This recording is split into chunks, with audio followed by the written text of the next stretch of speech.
un referente del comercio posadeño, Claro. que bueno, que sí, que lastimosamente da un impacto del 5%, de ahí para arriba hay que ver, así que, por eso digo, está bueno reflejar un poquito el estado de las cosas para que la gente pueda tomar mejores decisiones respecto a lo que va a pasar, pero con datos técnicos y fidedignos. Sí. Justamente hoy en el día de San Cayetano, ¿no? Claro. Vamos a hacerle honor al pan y al trabajo. Sí. ¿Cómo cuesta a veces tirar una información sin recibir? Bueno, siempre, sí. nada? No, sí. Pero Mirá, ahora más que nunca, ¿no? No, Porque- sí, totalmente. No, igual. Sí. A ver, ahora es más visible quizás por la afluencia y la convergencia de las redes sociales, ese tipo de cosas. Pero antes también era difícil, ojo, no es que viste Sí. ahora nada más se ponen todos. No, antes también era difícil, te trataban de facho, de cosas, qué sé yo, cosas así. Pero en definitiva son reflejos de la realidad, son datos duros realmente que hay que enfrentar y lo mejor, y adhiero a esta tesis, es manejar la mejor cantidad de datos posibles y lo más reales posibles para poder tomar mejores decisiones también, sobre todo cuando estás al frente de una familia, cosas así, Claro. al frente de un negocio, ese tipo de cuestiones, así que no caretearla, esa es la propuesta en definitiva. Bueno, mira, fíjate esto, hace un ratito, cuando hacíamos la apertura, estábamos Angelito y yo. Sí. Angelito de rojo, blanco, y alguien me manda un frío hace ahí, decir que yo hago móvil, me dice alguien, ¿no? Y ahora llega Guille, gris oscuro, en realidad no sé de dónde vio gris. No, de daltónica. No, claro, es azul. Como, Gris oscuro como- es el cabello. gris oscuro como el estadio, me dice. Así que bueno, nada, evidentemente es Cabaret mucha- de Tectex. Claro, Cabaret de Tectex. pero Está a tono con lo Pero que se fueron todos, ayer No quedó- Claro, no viste, quedó ahora- lo rajaron nadie. al Chicho, lo rajaron Hacer- hasta los hinchas parecían Hasta me dio rajarse. tristeza el Chicho Sí. Serna diciendo, lo he dado todo. Sí. Pero no voy a hablar. Después me voy a tomar Sí, mi no, tiempo. ahora dentro de 2 meses van a empezar a hablar, ¿sabes? Como siempre. todo igual, Claro, siempre igual. bueno. Bueno, Guille, ¿con qué nos venimos hoy? Bueno, este es un informe, son datos del Banco Central de la República Argentina, son Sí. datos oficiales en definitiva, Ujú. que vienen un poquito a confirmar lo que venimos diciendo hace mucho tiempo, tanto acá como en el diario, como en las plataformas de primera edición, sobre lo que se encareció el acceso al crédito, ¿sí? Y a partir de eso, cómo se empezó a incrementar, empezó a aumentar el endeudamiento de las familias, ¿sí? Son datos obviamente de este año, son hasta mayo llegan, ¿sí? Y un poquito más adelante, pero reflejan, por ejemplo, cosas bastante concretas y contundentes, como que prácticamente 2 de cada 10 pesos, ¿sí? 2 de cada 10 pesos de presupuesto familiar son para pagar créditos hoy por hoy. Sí. Eso es un montón, eso es 20% de los ingresos de una familia son para pagar créditos. Después del resto tenés que pagar vivienda, servicios, impuestos, todo ese tipo de cosas, ¿sí? Ujú. Y bueno, alimentación. O sea, es el nivel más alto que se ha visto en 20 años. Tenés que remontarte. O sea, solo en 2017 hubo un registro de endeudamiento similar a este, que fue justamente en el gobierno de Mauricio Macri. Sí. ¿Sí? Pero tenés que remontarte a 20 años atrás para encontrar un registro peor del que se encuentra hoy. Entonces, se encarece el crédito, ¿sí? El crédito bancario, y las familias empiezan a endeudarse un poquito más. ¿Cuáles son las formas de deuda? Lo hablamos un montón de veces: tarjeta de crédito, préstamos, ese tipo de cosas, ¿sí? Y bueno, de alguna manera hay que subsistir. El tema No, es que obviamente, se te que va eso cada uno, haciendo ¿viste? una Obviamente, bola de sí, nieve. sí. ¿Cuál fue el problema? O sea, acá hubo una confluencia de factores, Sí. y eso es, bueno, acá no vamos a contar nada nuevo a la gente, pero lo vamos a poner en conceptos técnicos en definitiva. Se dio un contexto de desinflación, ¿sí? ¿Qué pasó? Empezó a bajar la inflación, que venía recontra alta en la gestión anterior, ¿sí? Se aplicó un tipo de cambio estable. El dólar empezó a dejar de escalar progresivamente y casi a diario, como venía sucediendo. Entonces, en ese contexto, muchas familias fueron a buscar un crédito bancario, ¿sí? Para sostener el consumo. ¿Por qué? Porque se veían afectadas por la alta inflación de la que veníamos, ¿sí? Y la caída del poder adquisitivo. Pero estos ingresos, o sea, los ingresos de las familias, no fueron acompañando el endeudamiento, el nivel de endeudamiento. Entonces, sino que incluso cayeron en términos reales, ¿sí? De hecho, hay un dato, es el salario real de los trabajadores formales privados cayó 1,2% desde noviembre del 2023. Toma, INDEC, anda a buscarla.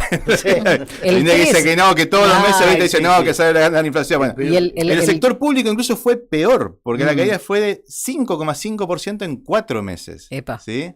Entonces, cuando el INDEC viene otra vez y dice, che, este mes el salario le gana la inflación, ese tipo de cosas, en realidad no está reflejando la foto completa, sino un sector o una porción de esa torta donde el ponderado de lo que es vivienda, por ejemplo, es mucho menor al real. El INDEC dice, bueno, el 15% del ingreso se destina a vivienda. Y sabemos perfectamente que más del 50% en muchos casos va para ese rubro. Entonces, bueno, ahí es donde empiezan a confundirse un poquito las cosas. Entonces, los beneficios de esa desinflación, que había generado esta gestión se desvanecieron por la dinámica de los ingresos. Ahora los ingresos ya están otra vez por debajo de la inflación. Desfasados, ¿sí? claro. Y si bien la inflación está creciendo a un ritmo mucho menor, digamos, a lo que venía creciendo, está creciendo a 1,5, 2%, 2,5 mensual, ¿sí? El salario sigue muy por debajo y con paritarias, digamos, que siguen estando muy por debajo de esos El registros, próximo 13 se va a conocer nuevamente el índice de inflación y la gran mayoría, estaba viendo por ahí las consultoras, 1.1, 1.9, la gran mayoría, hay como un común denominador, 1.9. Empieza a haber como una sensación, digamos, que va a estar más cerca del 2%, que Claro. y son datos en realidad que al gobierno le chocan fuerte. Primero, a ver, hay dos, repito. Primero le chocan fuerte, deciste, bueno, si estamos homologando paritarias del 1% y no más que eso, y la inflación está subiendo a ritmos superiores, al doble prácticamente, bueno, ahí ya esa foto no la quieren. Y segundo, que es cuando se sincere todo esto de la inflación, cuando realmente la INDEC empiece a aplicar un método que muestre los ponderados como son, en definitiva, ahí se va a ver una realidad y decir, che, no, pará, ¿viste? O sea, no era realidad, ¿viste? Era una sensación, en definitiva. Claro, ¿asumirán los políticos? Y mirá, este gobierno hace un año y medio viene prometiendo que va a cambiar la forma de medir la inflación. Sí. De hecho, lo dijo Franco, lo dijo Caputo, lo dijo Milei, todos lo han dicho, ¿eh? Dijo, porque no, el actual método no se condice con la realidad y con el tipo de consumo de los argentinos, cambiaron mucho la forma. Y pasó un año y medio y todavía no se cambió nada. Entonces digo, no estarían queriendo hacerlo en definitiva, ¿no? Pero bueno, a todo este contexto que le estoy comentando un poquito, que tiene que ver con lo cotidiano, tenés que ver un poquito cuál fue el carácter del Ministerio de Economía respecto a lo que estaba sucediendo. Hubo suba de tasas, ¿sí? Y hubo al mismo tiempo presión monetaria. Hace apenas algunos días, el ministro Luis Caputo ajustó la política monetaria, ¿sí?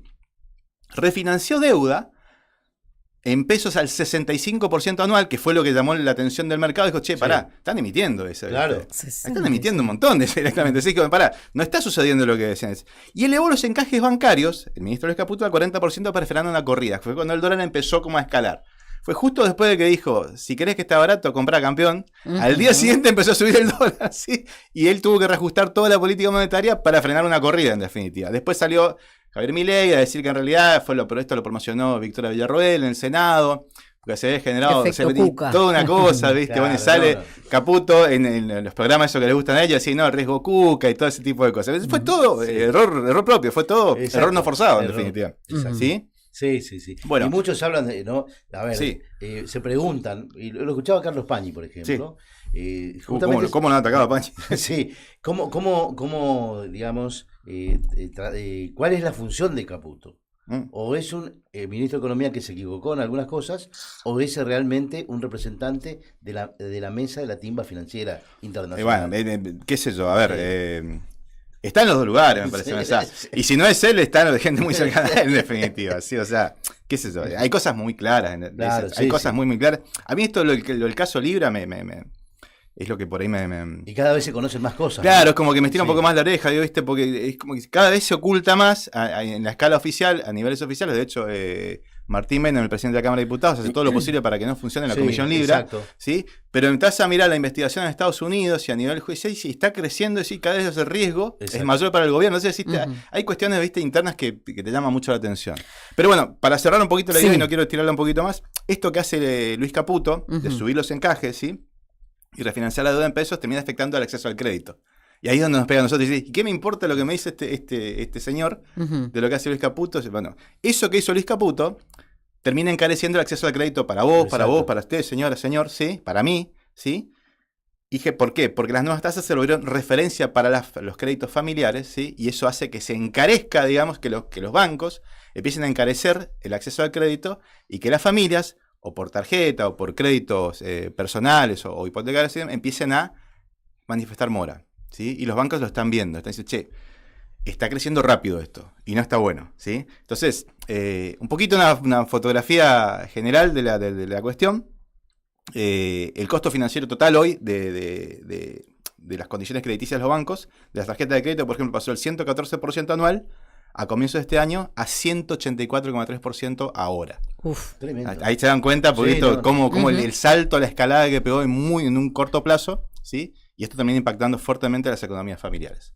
Gracias, Guille. Gracias. Por favor, un gusto. Guillermo Báez, periodista de la redacción del diario Primera.